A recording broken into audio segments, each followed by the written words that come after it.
Welcome back to Africa This Week.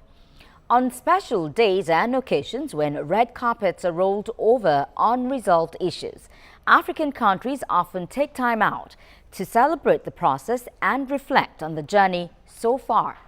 Today, history takes us back to the midnight of September the 30th, 1960, when Britain's Union Jack was lowered as Nigeria became the 26th sovereign state in Africa, the 13th member of the Commonwealth, and the 96th Associate of the United Nations.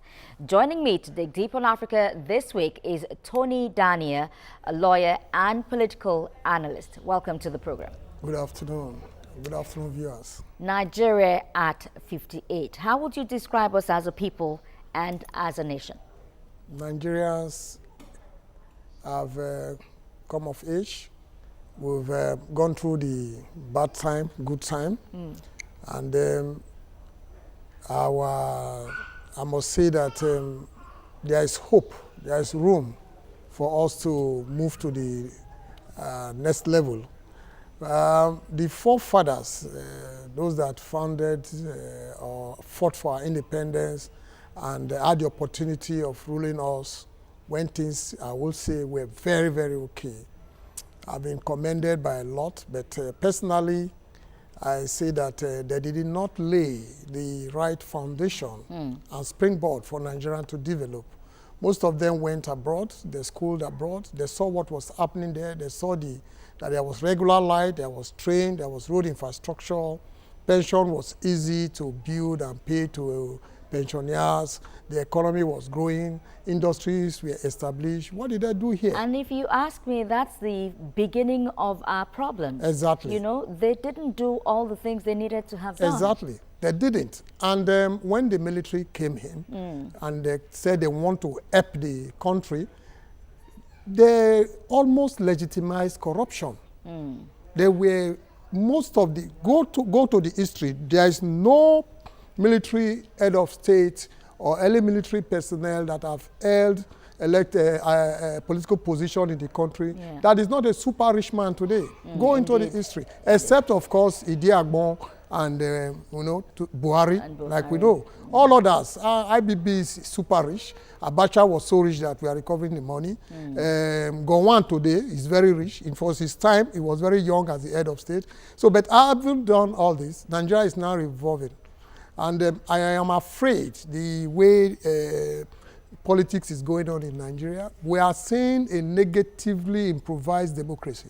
Negatively improvised in the sense that internal democracy of a party, look at the primaries that have been held recently, people are protesting, people are complaining. There is no one that has gone issue-free without any problem. Lagos State, there are issues, Zamfara, Anambra, not only for APC, but PDP. But Lagos State had no issues. It was clear and simple. Well, there were still protests here and there. We all knew the politics that was played.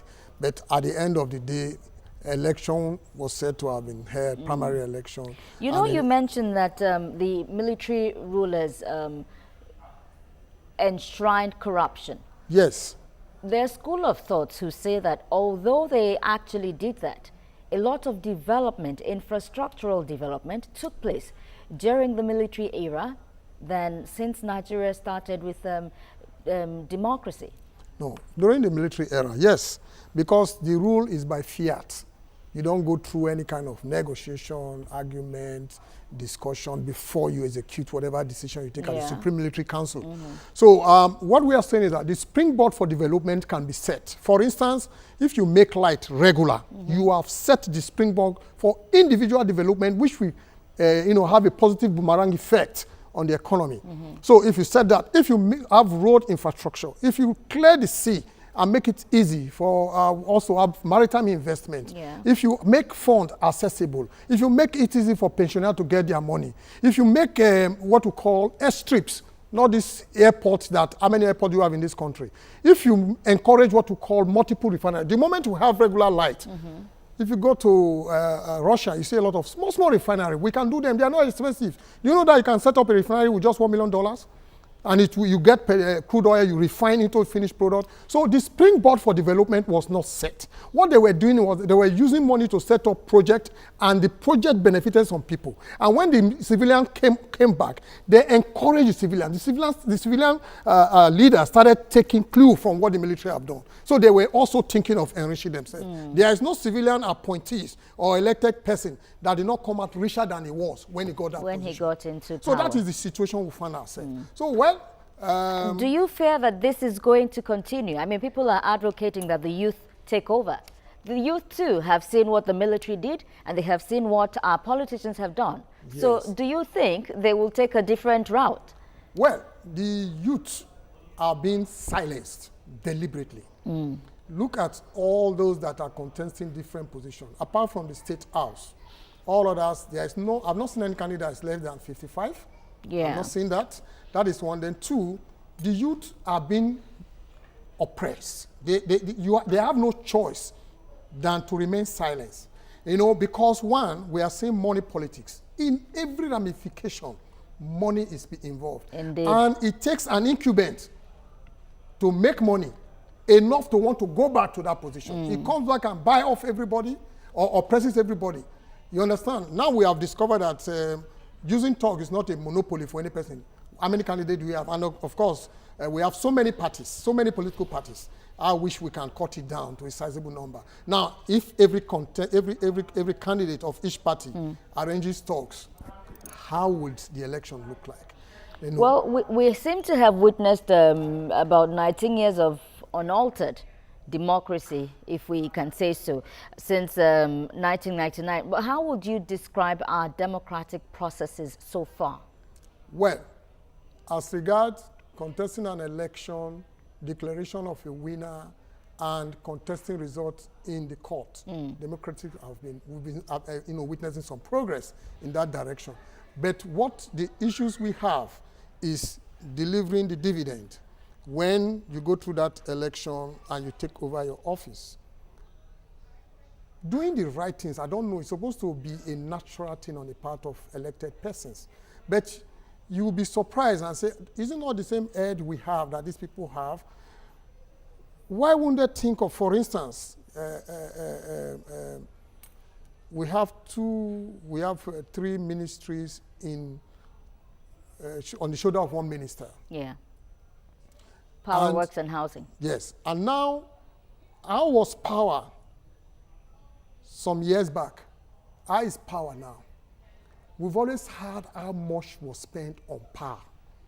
Right from Jonathan's time, right from Obasanjo's time. So much billions of dollars have been spent on power. What improvement do we have? Do you know that if we have found a solution to power, not less than 40% of our problem generally would have been solved. Yes. Because the money that will be saved will be in the hands of the individual Nigerians. It will not be in the hand of government. And you can use it to enhance your own development. And that will bounce back to the economy. You understand me? So the 19 years is good. Yes, people have learned to go to court. People have learned not to use self-help. But we still have skirmishes here and there. We still have challenges. We still have issues that we need to solve. The beauty of democracy is that the majority of people decide what they want for themselves. But is that what we're experiencing? You know, don't we have a situation where some few persons have money, which they made from government, haven't been elected. They use that money to create an impression is that majority are the one taking decisions. And you see the backlash of protest and the rest, which shows that it is actually not majority that's taking this decision. Well, we have barely, roughly 132 days to the next general elections next year, and then all these parties are almost rounding off on their primary elections. What are your thoughts on preparations so far by all relevant stakeholders? First, I will talk of the primaries. My advice is that the timetable for this primary was too short. It doesn't give room for proper monitoring. You know, and it doesn't give room for proper, taking a decision that reflects the feelings and the yearnings of majority of the What party. do we do now, and especially as this deadline ends tomorrow? Yeah, I'm aware in terms PDP of presidential primary is going on today. Okay. And I'm aware that that of the APC own will also follow suit now. Yeah. Yeah, so 2019, what is happening generally, the election in Osun, the election in Ekiti, is a reflection of what is likely to happen in 2019. Why do you say so?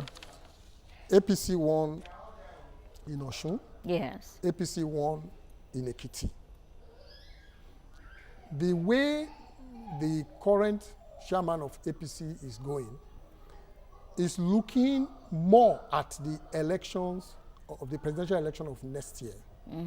Is looking at not, destabilizing the seemingly stable situation we have among the APC now. Okay. Before this election. I think that's what it, and thereby also, I noticed that a lot of persons are offended, and that is why you saw governors visiting the president a few days ago, Yes. APC governor. Yes. And I'm happy that they came out smiling, which shows that the president was able to assuage their feelings. Yeah. I think the APC seem to be, they want to maintain those that are already there in the house, so that you don't give room for unexpected incident in the house that will negatively affect and that's the to be presidency. expected. Now, you mentioned the elections in Ekiti and Osun State, and PDP leaders, the main, that's the PDP leaders, they held a Staged a protest protest. and went to INEC. What are your thoughts on that? I am surprised that they are seeing themselves first as party leaders. No, they should see themselves first as national leaders. Imagine a state election. So that was basically protesting for their party. Yeah, no, but it's wrong. For example, if a APC loses in a state, for Yes. example, you expect President Buhari to come to the street and say he's and be protesting. protesting. That means you are the president of the country. Saraki is the president of the Senate of the Federal Republic of Nigeria. He seems to have missed that. No, he's on a different course No, now. but it's wrong. That's what I'm saying. He shouldn't have participated. Look, you can register your protest to the president and say, as the Senate president, I am not happy with what happened in Osun State. In a better and more civilized way. I'm surprised, I'm disappointed.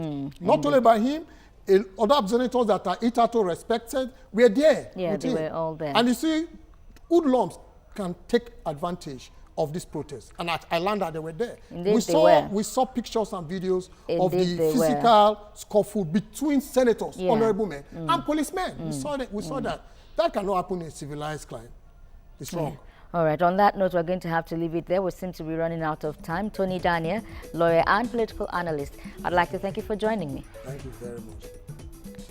Well, the dawn of independence in Africa came with great expectations that political freedom will translate into economic dividends, and at 58, Nigeria is as good as a grown man with 3 wives, 36 children, and 2 years left before official retirement from public service. You might be a little confused there, but think about it. Now, stuck between the transgressions of previous administrations and the shortcomings of present administrators, there is no better time than now to reflect on the essence of independence and use it as a wake-up call to ensure that the labor of the heroes past are not in vain. That's our program for today, and I have been your host, Fadeshola Shotingwameni. Thanks for watching, and bye for now.